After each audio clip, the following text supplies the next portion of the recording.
یہ بات کس قدر ہنسی، یہ بات کس قدر ہنسی، جو کہہ گئے معین الدین یہ دین کی پناہ حسین۔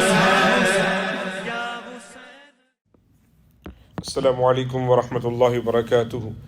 الحمدللہ والصلاة والسلام علی رسول اللہ وعلى آلہ وعلى عباده الذین اصطفى اما بعد، اعوذ باللہ من الشیطان الرجیم، بسم اللہ الرحمن الرحیم، قل لا اسألكم علیہ اجرا الا المودة فی القربى، صدق اللہ العظیم۔ رب اشرح لی صدری ویسر لی امری واحلل عقدۃ من لسانی یفقهوا قولی، اللہم ارنا الحق حقا وارزقنا اتباعہ وارنا الباطل باطلا وارزقنا اجتنابہ۔ رسول گرامی وقار صلی اللہ تعالی علیہ وسلم کے پیارے دیوانوں، آج ہم بات کریں گے اہل بیت اطہار کی تعظیم، آپ کے مقام و مرتبہ کے حوالے سے، لیکن گفتگو کا آغاز کروں گا میں پہلے اس بات سے کہ دراصل اہل بیت اطہار کون ہیں۔ اس حوالے سے دیکھیں علماء کرام میں تھوڑا سا اختلاف ہے۔ علماء کرام یعنی آج کے علماء کی بات نہیں کر رہا، ہزار سال پہلے کے جو فقہا ہیں، محدثین ہیں، ان کے درمیان کچھ کہتے ہیں کہ اہل بیت اطہار سے مراد صرف اور صرف حضرت امام حسن، حضرت امام حسین، حضرت علی، حضرت فاطمہ، یہ چار لوگ ہی ہیں، انکلوڈنگ رسول پاک صلی اللہ علیہ وسلم۔ سب کی اپنی دلیلیں ہیں، کیونکہ روایت رسول پاک صلی اللہ علیہ وسلم کی ایک کہ آپ نے جو ہے نا چادر میں لپیٹ لیا تھا ان چاروں کو اور فرمایا تھا یہ میرے گھر والے ہیں۔ کچھ کہتے ہیں کہ نہیں، اس سے مراد تمام آل محمد ہیں، یعنی کہ ان کی نسل سے آنے والی جتنی اولادیں ہیں حضرت فاطمہ کی نسل سے، وہ بھی اہل بیت میں کاؤنٹ ہوتے ہیں۔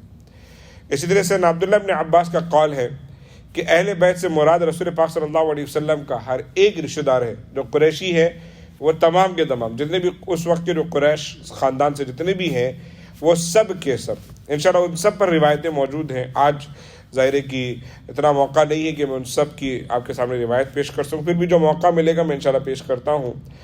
اور کچھ کا قول یہ ہے کہ اس سے مراد رسول پاک صلی اللہ علیہ وسلم کے تمام ازواج مطہرات، رسول پاک صلی اللہ علیہ وسلم کی تینوں چاروں بیٹیاں، رسول پاک صلی اللہ علیہ وسلم کے جو آل ہیں مکمل، یہ تمام شامل ہیں۔ خیر، اللہ نوز دا بیسٹ، لیکن ابھی ہم جن کی بات کر رہے ہیں وہ ہیں کہ جن کو اللہ رب العزت نے یا آقا دو جہاں صلی اللہ علیہ وسلم نے کئی سری احادیث میں اپنے ساتھ جمع کیا ہے، اور وہ ہے جنہیں ہم پنجتن پاک کہتے ہیں، یعنی کہ بالخصوص the immediate family of prophet Muhammad صلی اللہ علیہ وسلم۔ اور ان میں کون کون ہے؟ سیدنا علی کرم اللہ تعالیٰ وجہ الکریم، حضرت فاطمہ، حضرت امام حسن، حضرت امام حسین۔ اچھا، حضرت فاطمہ، حضرت امام حسن اور حسین تو دیکھیں رسول پاک کی فیملی ہے، لیکن حضرت علی دراصل حضور کے کزن ہیں، ٹھیک ہے؟ تو لیکن رسول پاک صلی اللہ علیہ وسلم نے ایک بار نہیں، دو بار نہیں، کئی احادیث ہے جن میں حضور نے حضرت علی کو شامل کیا ہے اپنے اہل بیت میں، اشارہ کیا ہے، اس لیے واضح طور پر وہ بھی شامل ہیں۔ اللہ تعالی ہمیں ویسے صرف اور صرف اہل بیت کی نہیں، بلکہ ہر وہ جو ایمان کی حالت میں رسول پاک صلی اللہ علیہ وسلم کا رشتہ دار تھیں، اللہ ہم ان سب کی تعظیم و تکریم کرنے کی اللہ ہمیں توفیق عطا فرمائے۔ آج آغاز کرتا ہوں میں سب سے پہلے کہ اہل بیت اطہار کی تعظیم کے حوالے سے کیا حدیث میں آپ کے سامنے پیش کر رہا ہوں، مگر اس سے پہلے ہم انشاءاللہ احادیث کریمہ کی طرف جانے سے پہلے ہم کچھ آیات کریمہ سماعت کریں گے، تاکہ ہمیں اس سے ان کی عظمت اور اس کی تکریم کی جو نا ہمیں سمجھ میں آ جائیں۔ سب سے پہلے روایت جو حدیث میں آپ کے آیت پڑھ رہا ہوں آپ کے سامنے، وہ ہے قرآن مقدس کی چوتھے پاری کی آیت ہے۔ اللہ رب العزت نے ارشاد فرمایا، وَاعْتَصِمُوا بِحَبْلِ اللَّهِ جَمِيعًا وَلَا تَفَرَّقُوا، اور اللہ کی رسی کو مضبوطی سے تھام لو اور آپس میں ہرگز اختلاف نہ کرو اور جھگڑا مت کرو۔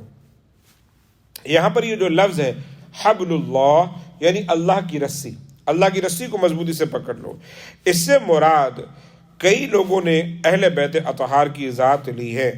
ثانوی نے امام جعفر صادق رضی اللہ تعالی عنہ سے روایت کی، آپ نے فرمایا کہ اس آیت وَاعْتَصِمُوا بِحَبْلِ اللَّهِ جَمِيعًا وَلَا تَفَرَّقُوا، اس سے کیا مراد ہے؟ تو امام جعفر صادق نے جواب دیا کہ اس سے ہم یعنی کہ اہل بیت اطہار مراد ہے، کہ اللہ کی رسی کو مضبوطی سے تھام لو، اور اللہ کی رسی کون ہے؟ یہ اہل بیت اطہار ہے، تو آپ انہیں مضبوطی سے تھام لیں گے، ان کے راستے پر چلیں گے، تو پھر اللہ رب العزت نے جو اس میں ہمیں جو فائدہ بتایا ہے کہ آپ کی دین اور آپ کا دین اور آخرت دونوں سنور جائے گی، وہ تبھی ہوگا جب ہم اس رسی یعنی کہ اہل بیت اطہار کو مضبوطی کے ساتھ میں پکڑ لیں گے انشاءاللہ۔ اچھا، رسی کا لفظ آیا ہے، ایک ایسی مجھے بات ضمناً یاد آ گئی۔ آج کے زمانے میں اگر دیکھیں تو یہ ہمارے خاص طور پر نوجوان بچے بیٹھے ہوئے بولیں گے what is the point of holding a روپ، ہے نا، رسی پکڑنے سے کیا ہوتا ہے، رائٹ؟ کیونکہ اب یہ زمانہ جو انہوں نے دیکھا ہے اس میں پتہ ہی نہیں ان کو رسی کا فائدہ ہے کیا۔ دراصل آپ اس کو یوں سمجھیں کہ اگر آپ کنویں سے پانی نکالنا چاہتے ہیں تو آپ کو کس چیز کی ضرورت ہے؟ رسی کی اور ڈول کی۔ آپ کے پاس ڈول ہے اور رسی نہیں ہے تو کوئی فائدہ؟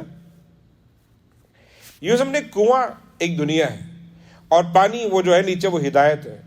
اگر آپ کو ہدایت چاہیے، نجات چاہیے، اخروی کامیابی چاہیے، تو آپ کو رسی کی ضرورت پڑے گی کہ نہیں پڑے گی؟ پڑے گی۔ تو آپ کو اس رسی کی ضرورت پڑے گی جس سے آپ ہدایت نکالیں گے، کامیابی نکالیں گے، نجات نکالیں گے، اور اس سے آپ فیضیاب ہوں گے۔ اس کو دوسری طرف سے لیں، اگر اس کنویں کو آپ گمراہی مان لیتے ہیں اور آپ نیچے گر گئے بیسیکلی، اب آپ کو اوپر آنا ہے تو آپ کو کیا چاہیے؟ رسی کو نیچے پھینکے گا آپ کے لیے رسی، تو آپ اس کی مدد سے اوپر آئیں گے، رائٹ؟ بالکل اسی طریقے سے یہی کام ہے رسی کا، کہ آپ اللہ کی رسی کو مضبوطی سے پکڑ لیں، یعنی کہ وہ چین، بیسیکلی آپ اس کو آج کے زمانے میں ترجمہ کر سکتے ہیں، وہ چین جو آپ کو اللہ تک لے جائے، آپ اسے پکڑ لیں، کیونکہ وہ چین آپ مضبوطی سے نہیں پکڑیں گے نا تو یہ کتابیں، بہت سی چیزیں ایسی ہیں کہ جن کو پڑھنے سے ہدایت کم ملتی ہے، لیکن اگر آپ اس چین کو اپنا بنا لیں گے تو معلومات بھلے ہی کم ہو، عمل بھلے ہی کم ہو، لیکن اس چین کو پکڑنے کی وجہ سے انشاءاللہ ہمارا بھی بیڑا پار ہو جائے گا۔ اہل بیت اطہار کی چین کو آپ پکڑے رکھیں، ان سے اپنا تعلق بنائے رکھیں۔ الحمدللہ اچھی بات ہے کہ ہم آج اس مجلس میں بیٹھے ہیں، ہمارے بچے بیٹھے ہوئے ہیں، تو اکثر سوچتے ہوں گے why we are talking about the family of somebody, right? ہم کیوں کسی کی فیملی کے بارے میں بات کر رہے ہیں؟ لیکن دراصل یہ ایک آرڈنری فیملی نہیں ہے، یہ آف اسپرنگ وہ ہے کہ جس کو ہم ایوری سنگل ڈے تقریباً کم سے کم اپنے دن بھر میں 30 سے 40 مرتبہ سے زیادہ یاد کرتے ہیں۔ جتنی مرتبہ تحیات میں بیٹھتے ہیں تو پڑھتے ہیں کہ نہیں، اللہم صلی علی محمد وعلی آل محمد۔ یہ آل محمد کون ہے؟ یہ اہل بیت اطہار ہے۔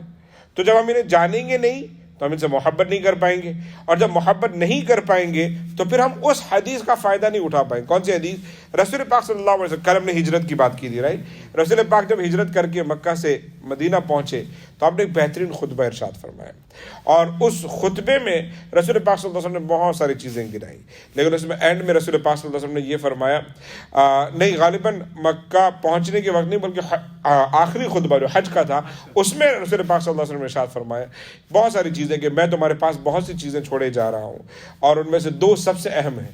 ان میں سے ایک کتاب ہے جس میں ہدایت اور نور ہے، اور اس میں دوسری چیز کیا ہے؟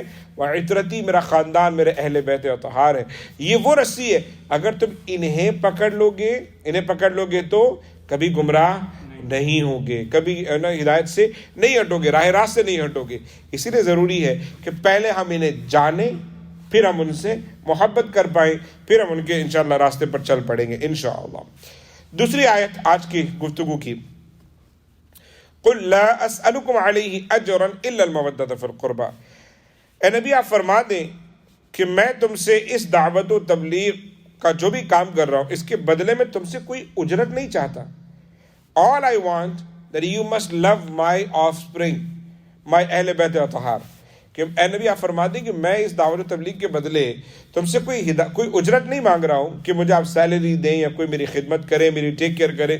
میں صرف یہی چاہتا ہوں کہ تم میرے رشتہ داروں سے محبت کریں۔ وَمَن يَقْتَرِفْ حَسَنَةً نَزِدْ لَهُ فِيهَا حُسْنًا، اور فرمایا کہ جو نیک کام کرے گا ہم اس کے لیے اور اجر بڑھائیں گے، جو یہ نیک کام کرے گا ہم اس کے لیے اور اجر بڑھائیں گے۔ یہاں پر میں روایت پیش کرتا ہوں سیدنا عبداللہ ابن عباس رضی اللہ تعالیٰ عنہ کی. وہ فرماتے ہیں کہ یہ آیت کیوں نازل ہوئی، آپ کو سمجھ میں آئے گا. کہتے جب رسول پاک مدینہ پاک پہنچے تو آپ نے دین کا بہت کام کیا. مکے میں تو پھر بھی ایک بیک گراؤنڈ تھا، تجارت تھی، بزنس تھی. آپ حضرت خدیجہ الکبریٰ کے جو ہے کیا بولتے ہیں ان کے ساتھ بھی آپ نے کچھ بزنس کیا ہے، پر ایک اپنا گھر تھا، کچھ نہ کچھ کام کر لیا کرتے تھے. اب مدینے میں جب آپ آئے تو ویسے بھی میں نے آپ کو اس دن کل ہجرت کے ٹاپک میں بتایا تھا کہ مہاجرین جب آئے تھے تو بہت غریب تھے.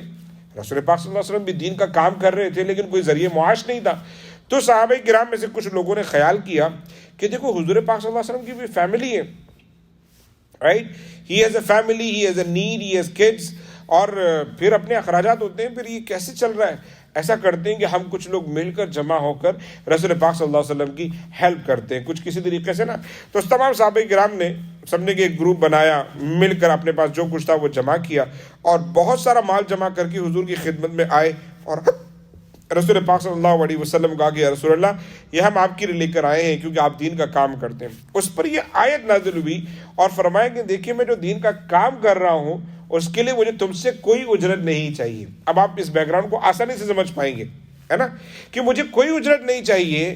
مجھے کیا چاہیے؟ الا المودۃ فی القربى، کہ تم میرے رشتہ داروں سے، میرے اہل بیت سے، میرے اعزاء اقربا سے تم محبت کرو. ومن یقترف حسنۃ نزد له فیہا حسنا. اور اس میں اس حوالے سے خاص طور پر جو ہے نا اس بات کا ذکر کیا گیا ہے کہ جو یہ کام زیادہ کرے گا ہم اس کی نیکیاں زیادہ بڑھائیں گے. اللہ تعالی ہمیں زیادہ سے زیادہ اہل بیت اطہار سے محبت کی توفیق عطا فرمائے. اس ضمن میں، اس آیت کے ضمن میں رسول پاک سے پوچھا گیا، حضرت سعید ابن جبیر سیدنا عبداللہ ابن عباس سے روایت کرتے ہیں کہ قل لا اسألکم علیہ اجرا الا المودۃ فی القربى.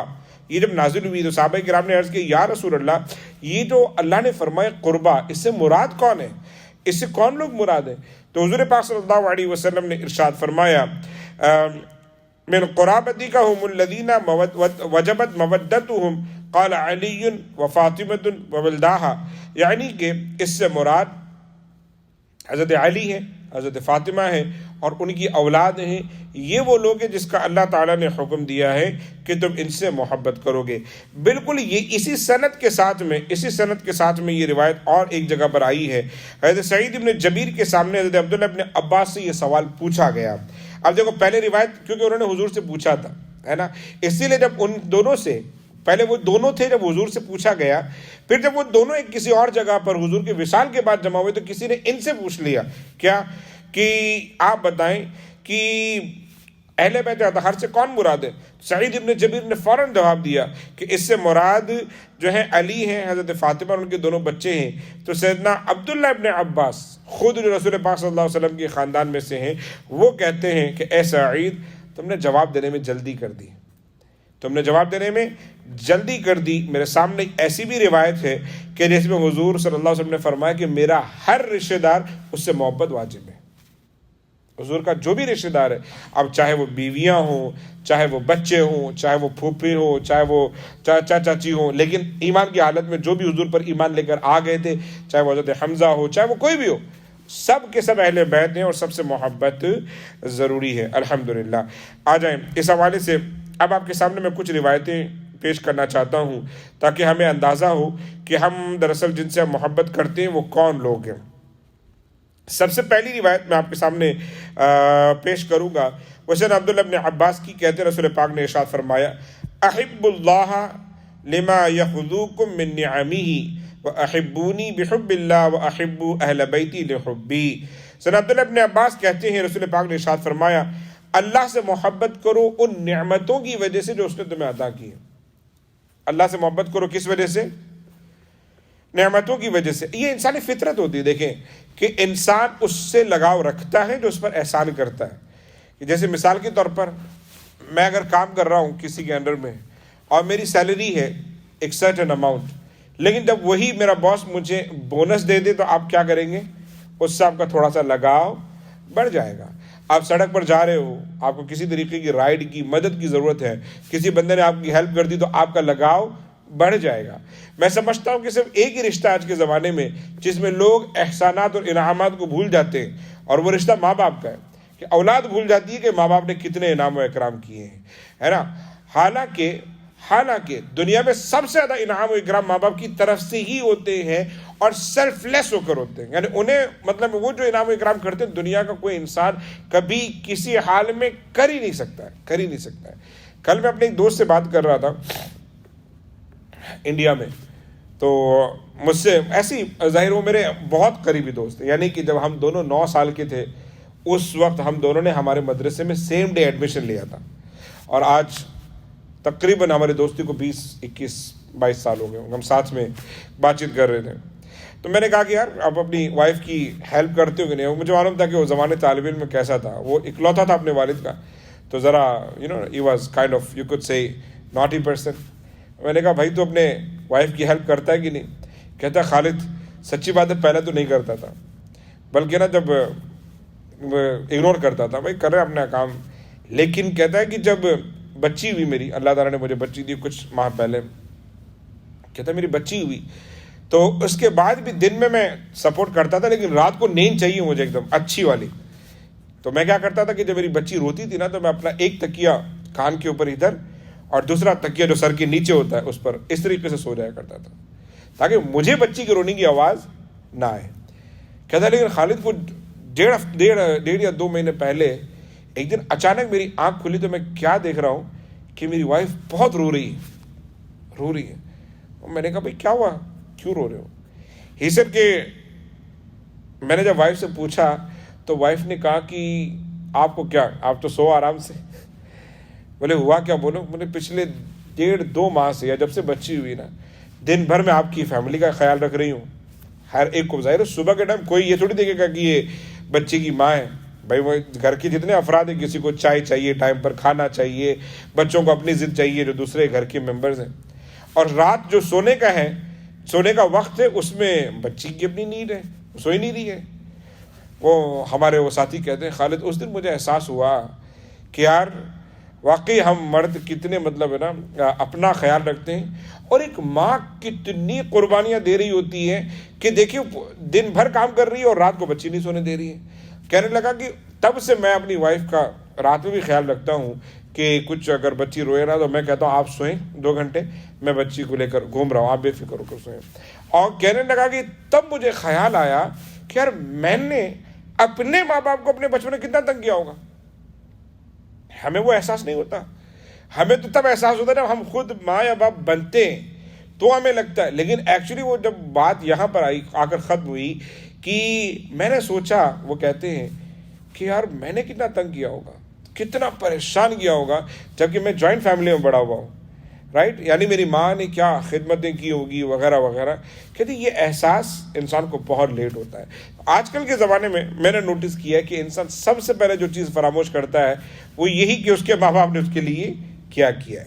دوسروں کا اسے سب کچھ یاد رہتا ہے، بلکہ نا بار بار انسان اپنی زبان سے تھینک یو. ڈنکن ڈونٹ پر آپ کو آپ پیسے دے رہے ہو، آپ نے کوئی چیز خریدی ہے، آپ نے پیسہ دیا ہے، اس پیسے کے بدلے میں اس نے آپ کو ڈونٹ دیا تو آپ کیا کہتے ہیں؟ Thank you.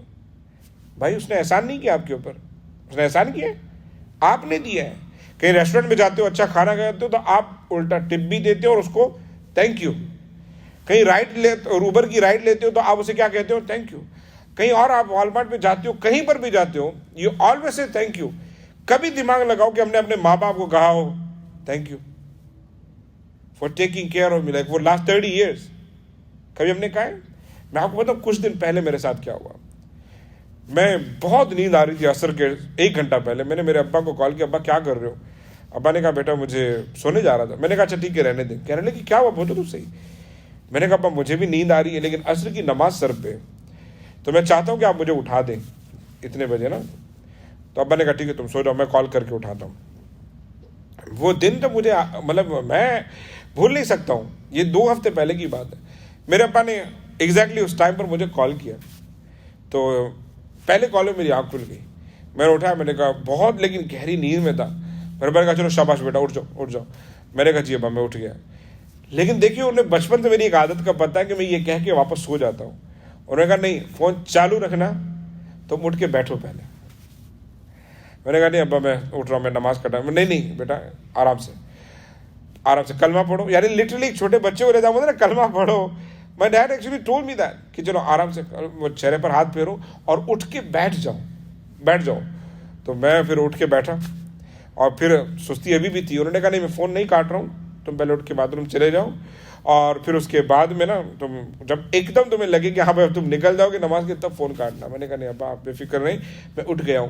میں اس وقت تو نیند میں تھا, پر میں اس دن سے میں خیال کر رہا ہوں, اس شام کو ہی میں نے بہت سوچا کہ میں آئی ایم 31 years old, لیکن اس میرے ابا کو دیکھیے کہ ایک چھوٹی سی چیز ہے, وہ مجھے کال بھی کر سکتے تھے کہ چلو اٹھ جاؤ, اور لیکن وہ مجھے پہلے کہہ چکے تھے کہ میں سونے جا رہا ہوں, رائٹ. ان کے بھی یہاں دوپہر میں کچھ کام نہیں ہوتا ہے, لیکن انہوں نے شاید اپنی نیند قربان کی ہوگی اور مجھے میک شور کر کے اٹھایا ہوگا کہ آپ اٹھ جاؤ. کبھی میری فلائٹ وغیرہ بھی ہوتی نا رات کو 4-5 بجے کبھی ہیوسٹن کے لیے, میں اپنے ابا کو بولتا ہوں, اور آپ کو حیرت ہوگی کہ اس وقت رات کے 3 بج رہے ہوتے ہیں کچھ بھی, وہ مجھے کال کر کے اٹھاتے ہیں. رمضان میں میرے آن لائن لیکچرز ہوتے تھے لنڈن میں نا, یو کے میں, یہاں ہوتے تھے مطلب وہاں پر نشر ہوتے تھے. ان کی ٹائمنگ کی وجہ سے وہ ہوتے تھے صبح 9 بجے. اب پرابلم کیا ہوتی ہے کہ رمضان میں آپ ایکچولی سحری کر کے سوتے ہو, ہے نا, سحری کر کے سوتے ہو, لیکن حیرت کی بات دیکھیے کہ وہ اپنا الارم لگاتے تھے صرف اس لیے کہ مجھے اٹھانا ہے یہاں پر. یہ قربانیاں ہم بھول جاتے ہیں, فراموش کرتے ہیں, جبکہ اتنا آپ کا کوئی بھی خیال نہیں رکھتا ہے. ہم اس کے بجائے ہم کن کا خیال رکھتے ہیں پتہ ہے؟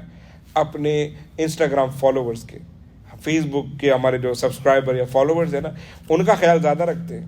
ہم میک شور کرتے ہیں کہ انہیں ہم اپڈیٹ کرتے رہے نا. اے گائز آج آپ کے سامنے میرا ویڈیو نہیں آئے گا, کیوں؟ کیونکہ میں ٹریول پر ہوں, میں یہ کر رہا ہوں. کبھی ہم اپڈیٹ دیتے ہیں اپنے والدین کو, کبھی کال کر کے بتاتے ہیں کہ آج میں اتنا مصروف اس لیے آپ کو کال نہیں کر پاؤں گا. اللہ تعالیٰ ہم سب کو ہدایت دے. لیکن میں نے دیکھا کہ دنیا میں سب سے زیادہ جس رشتے کو لوگ فراموش کرتے ہیں نا, وہ اپنے والدین کا ہے. اللہ تعالیٰ ہمیں سمجھ کی توفیق عطا فرمائے. خیر, سیدنا عبداللہ ابن عباس کی روایت فرما رہے ہیں, رسول پاک نے ارشاد فرمایا احب اللہ لما یخذوکم, کہ تم اللہ سے اس لیے محبت کرو کہ اس نے تم کو ہزاروں لاکھوں نعمتیں دی ہیں, اور میں کہتا ہوں ان نعمتوں میں سب سے بڑی نعمت یہ کہ اس نے والدین دیے ہیں. والدین دیے ہیں. ان نوجوانوں سے پوچھیں جن کے والدین نہیں ہیں, ان لوگوں سے پوچھیں. ہمارے ایک بہت قریبی ساتھی ہیں, وہ کہتے ہیں حافظ صاحب مجھے میرے ماموں نے پرورش کی ہے, لیکن اسکول میں جب بھی میں اسکول سے لوٹتا تھا نا تو میں دیکھتا تھا لوگوں کے پیرنٹس انہیں پک کرنے آتے ہیں.